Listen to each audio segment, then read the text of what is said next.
Diesel. Diesel Weasel. Another good day starts right now. You ready for it? You ready for it? I just unloaded my last delivery here in Atchison, Alberta, just west of Edmonton, Alberta. My trailer is now empty behind me. Now I have to go to Edson, Alberta, pick up a load of lumber, and go home with it. I think the lumber's going down into Minnesota. I'm going home for my reset, though, so I don't know if I'm still going to deliver it or if I'm going to unhook and someone else is going to hook onto it and continue on down. Depends when they want it down there. Like I've said before, sometimes we pick up freight that doesn't need to be delivered for like 2 or 3 weeks, and it only takes 2 or 3 days to get there. And we're like, well, what are we supposed to do with this in the meantime? So, I don't know. I don't deal with that side of the business at all. I deal with, the driving, the delivering, the picking up, the tarping, the strapping, that part of the business. So, all that other stuff, it's none of my business. I just do what I'm told. So, if they don't need it till next week, well, then they can wait until next week. But what I do with the freight then is I bring it to our secure yard near Winnipeg. It's fenced in, it's got cameras, well lit. It's a secure yard, there's security there and everything, and we leave the load there. And then when it needs to be delivered, we take it down for them. I prefer to deliver the loads I pick up. If I pick it up, I like to deliver it. That's my load then. It's mine. I want to deliver it. It's got my straps on it. I strapped it down. I told them how to put it on the trailer. I evened out the weight, said it was legal. I want to deliver it, right? But I also need to go home and I also need to reset once a week. So let's get this day on the road. I'm here at the Petro Pass here again. I've come back here for a coffee. I'm just sending in all the messages back to the load gods back there, letting them know I've delivered. It was successful. Trucker Josh did a good job. I even got a compliment from the receiver there. He asked me what my name was. And sometimes I'm nervous. Why are you asking what my name is? Did I do something wrong? I told him my name and shook my hand. He's like, you know what? You're the best driver we've had here yet. I'm going to call in and tell them what a great driver you are and what a good job you did. Well, thank you. Thank you, very nice receiver. I am never, ever going to complain about tarping your load again. So that was really nice of him. It's so often that people will only call in if there's a problem and if they want to give complaints, right?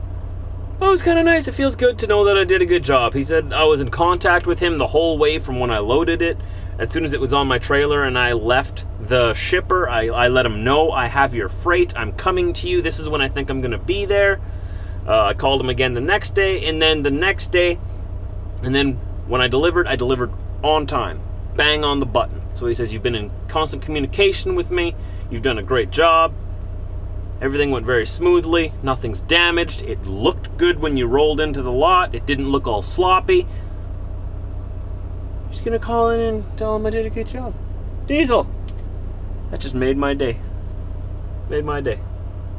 Anyways, we got a lot of work to do today and a long way to go. Let's get going. Getting a little bit of rain on us here.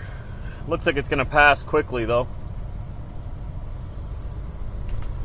So 192 kilometers, about 2 hours of driving, just under 120 miles. And we'll be at our shipper, our next shipper, pick up our lumber. Somebody needs their lumber. I am the man to bring it to them. I'm gonna wait for this guy because I'm a good guy. And I didn't want to cut him off. There you go. See, that's what we call a super bee here in Canada. 2 trailers can haul a whole lot more weight, almost 2 loads worth. So usually you see them hauling a lot of lumber and stuff. We also have these triaxles that also you can haul more weight on those things.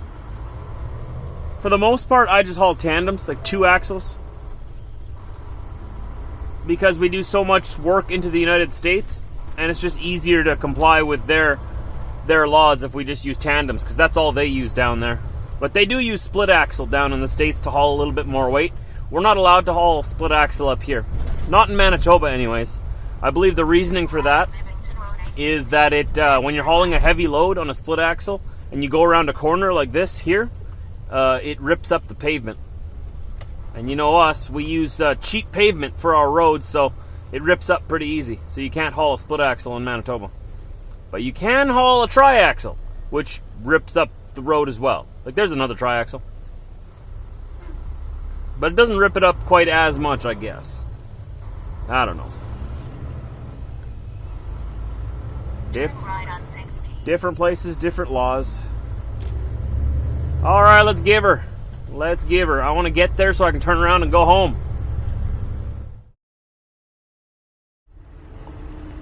Well, we've arrived. The only thing is, I got here at about 10:45, and they can't load me until at least noon. So it's about 11 o'clock now, so I got about an hour just to sit around and wait. Hurry up and wait, right?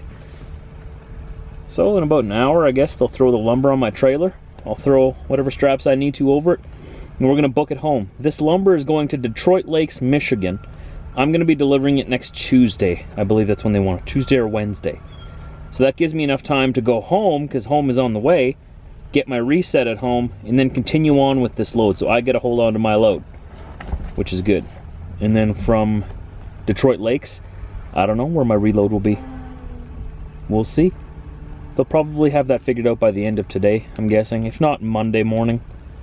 But this truck is going into the shop first thing Monday for an exhaust leak. It's just a little one, I think. It's close to the turbo.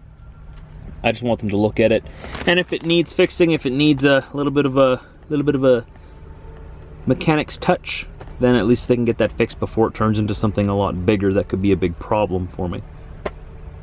That's the next couple of days for me, anyways.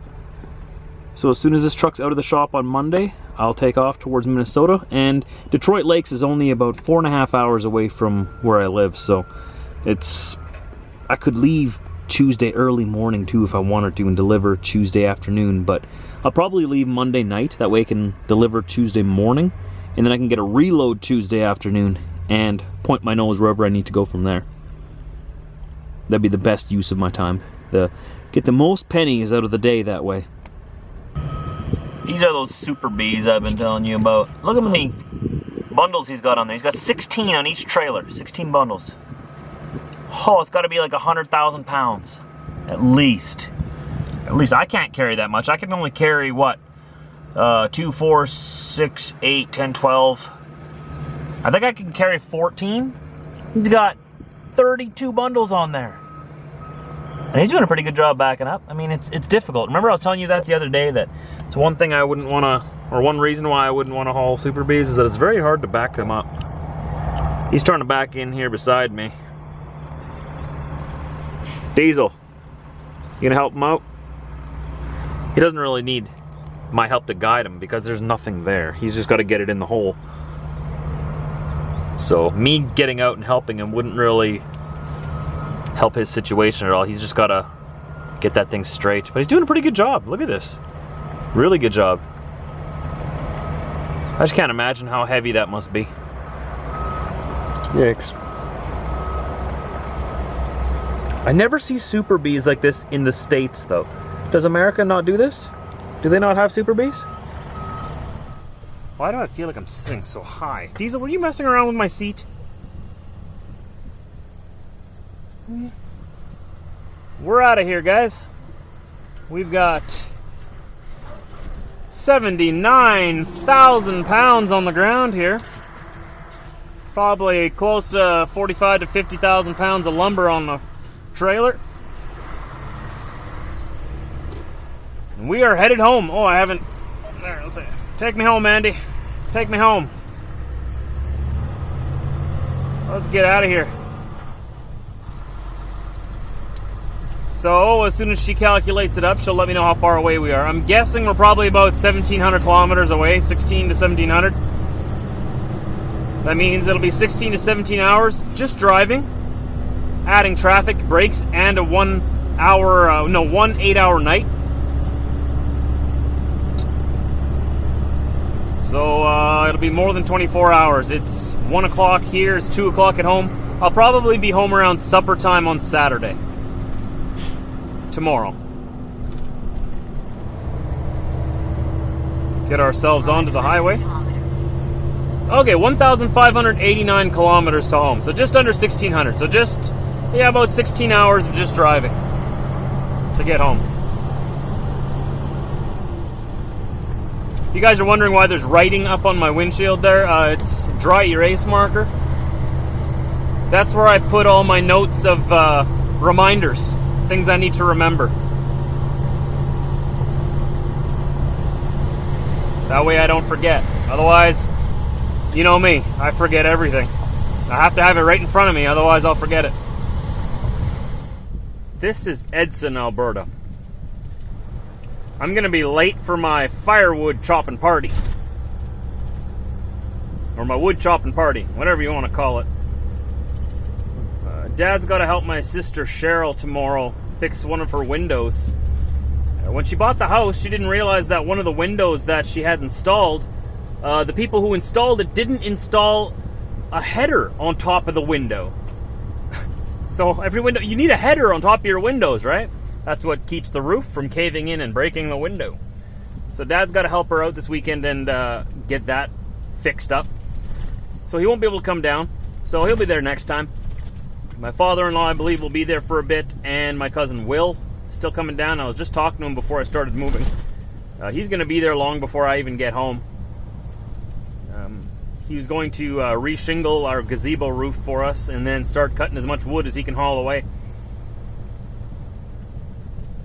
So I'm only going to be home. I figure if I drive hard, like I'm talking hard, like pedal to the metal, no stops, no brakes, which is impossible, I would be home in 24 hours. So let's give myself an extra 2 hours. I'll be home around like 4 o'clock tomorrow afternoon, 4 or 5 o'clock. So that means I'm going to be late. I'll be there for the tail end of it. And then in the evening we got invited out for a bonfire with a couple of our friends. And then sometime or other I've got to fix our lawnmower. Oh, there's so much to do all the time, right? And I can't fix it on Sunday because nothing's open on Sunday. Unless if I take the part all the way to Winnipeg, I could do that and go pick up the part in Winnipeg. I might need to do that because I have to get the lawn mowed this weekend. I have to. I already skipped most of the yard last week, so we're going to have a forest on our yard, and I'm not going to let my yard get out of hand. I don't want to.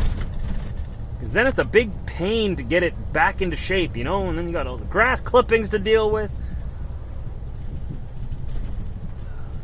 So much to do all the time. So much. I'm always busy. There's always something to do.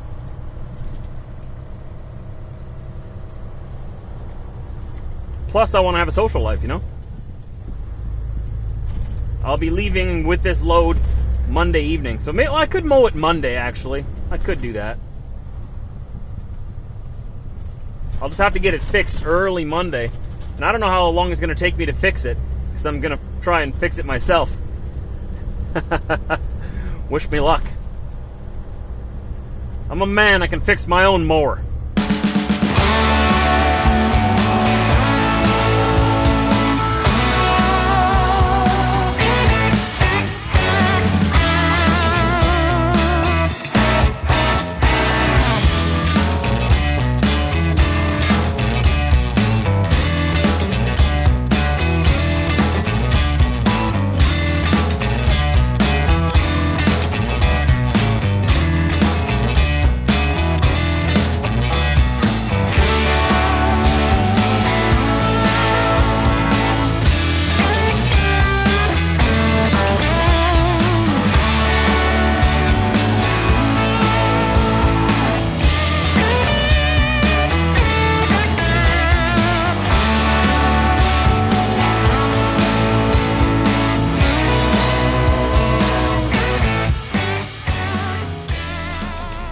Back here at the Petro Pass where we started our day and where we slept last night.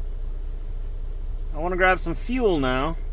And every single one of these pumps is full. Except for this one. This is the one. Okay, good. I thought that this was the one that was going to be done first. I thought I saw him hanging up the pumps, but then I saw him walk over to the card lock. I was hoping he was just going there to get his receipt and then get out of here. And not actually start the pump. Looks like I was right. Nice truck.